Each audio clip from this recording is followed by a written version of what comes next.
And so the Government Accountability Office, the investigative arm of Congress, Stephen Schiff instituted a investigation of the paperwork that should have emanated from Roswell during this period to see if it was classified correctly and how it was stored, and ultimately if its disposition was handled properly. He was not out to prove or disprove the Roswell case. Well, it turns out that all of the paperwork emanating from the Roswell base and the Fort Worth base for this time period was destroyed with unknown authority. Now, in the military, that just doesn't happen. You have to have authority to go to the bathroom. Well, they couldn't find the paperwork, and they couldn't find out why it was destroyed or who did it or anything like that.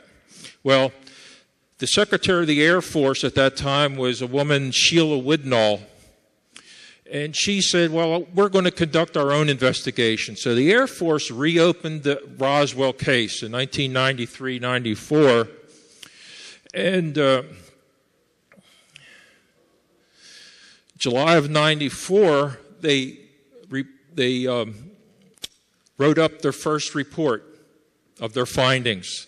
The problem with this report is out of the hundreds of witnesses now on record for Roswell, they only interviewed a handful, just a handful. And surprise, surprise, they were all friendly witnesses to the Air Force. They didn't interview any of the known, credible, pro-Roswell witnesses. The next year, they came out with a very thick publication called the, what do they call this? The Roswell Report, Fact versus Fiction in the New Mexico Desert. Well, the only fiction is that book. It's so full of it that I hope none of you actually spent the $50 to buy it. But it's all about this Project Mogul. This Project Mogul, which the Air Force says is responsible for the Roswell crash.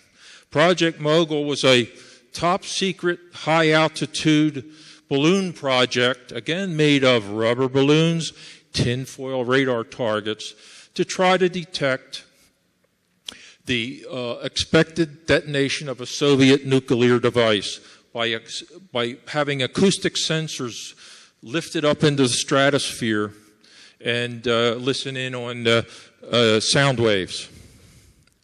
That's what it looks like. It's a string of them, a string of balloons and tinfoil radar targets.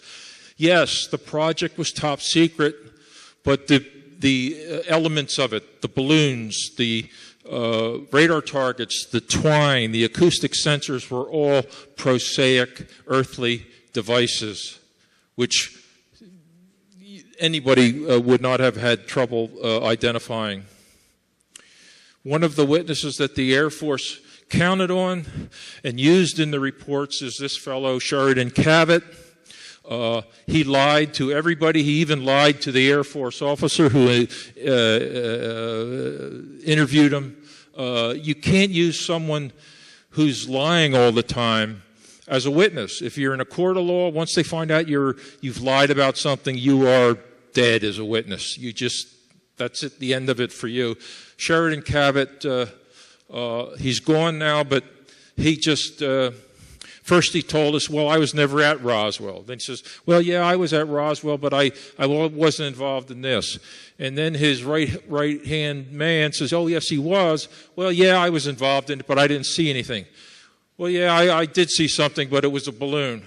Well, if it was a balloon, why didn't you tell the commanding officer so that they didn't have to expend all that money for all of the troops that went out to the site to clean up the site? If it's a balloon, why didn't you tell somebody? That question was never asked. The rancher's daughter, Bessie Brazel Schreiber, gave her last interview to Don Schmitt and myself in 1999. she was interviewed by the Air Force, and she seemed to be describing a balloon that she saw out there. It sounded like a balloon. And she said she was there with her father and blah, blah, blah, blah, blah, blah. Well, before she died, she visited with her brother Bill. This is during the last year of her life. And we stayed in touch with her. And she says, you know, what I told you, I'm satisfied and convinced now that what I told you was an error. The balloon that I saw, and balloons would come down all the time out there. They had a silo that they just tossed them in, and they had multitudes of these rubber balloons. She said that that incident I did not see. I'm convinced of it now. I did not see this so-called Roswell incident. I was at the ranch house, but I did not get to the site itself because it's 10 miles away. So she had what they call a recantation. She recanted her earlier testimony. And so the Air Force can't use her. Okay? So they even used her father, Mac Brazel. That's a picture taken on July the 8th, 1947 in the offices of the Roswell Daily Record. Looks like a, what do they call it, deer in the headlights look. And the story that Brazel first told, Frank Joyce, a radio announcer, when he first came to town about seeing strange wreckage, metallic debris, strange properties, strange symbols on the wreckage, of seeing little bodies. He recanted all of that. In the Harassed Rancher article that was on the front page of the July 9, 1947 Roswell Daily Record, the Air Force is relying on this story where Brazel says, well, that story I told the other day, that wasn't quite right.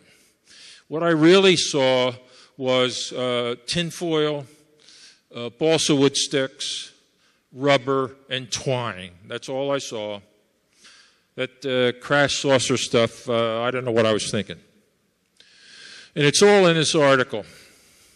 But the problem is, while the Air Force talks about the news story, they always forget to mention the tail end of the story where Brazel takes away everything he just said. It says, Brazel said that he had previously found two weather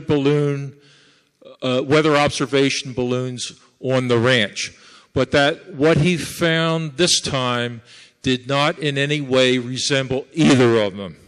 So he's taking it away. And at the end he says, I am sure what I found was not any weather observation balloon. But if I find anything else that's not an A-bomb, I'm not going to report it. So the news story that he puts out, he takes away. And the Air Force always neglects to mention that. So in the end, as far as Project Mogul is concerned, they have nothing. They have no witnesses, no evidence. Project Mogul doesn't work. Mac Brazel doesn't work. The other two witnesses, Cavett and Bessie Brazel, they don't work. They have nothing, okay? In 1997,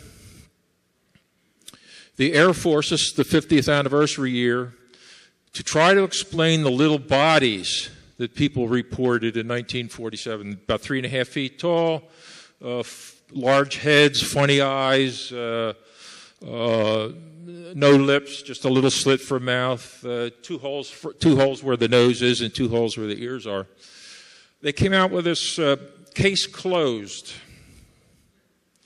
And what they said was that the people who reported seeing the little bodies were actually seeing these high-altitude mannequins that the Air Force was using in the 1950s to test high-altitude parachute drops. They didn't want to use humans, so they used these dime store mannequins. And that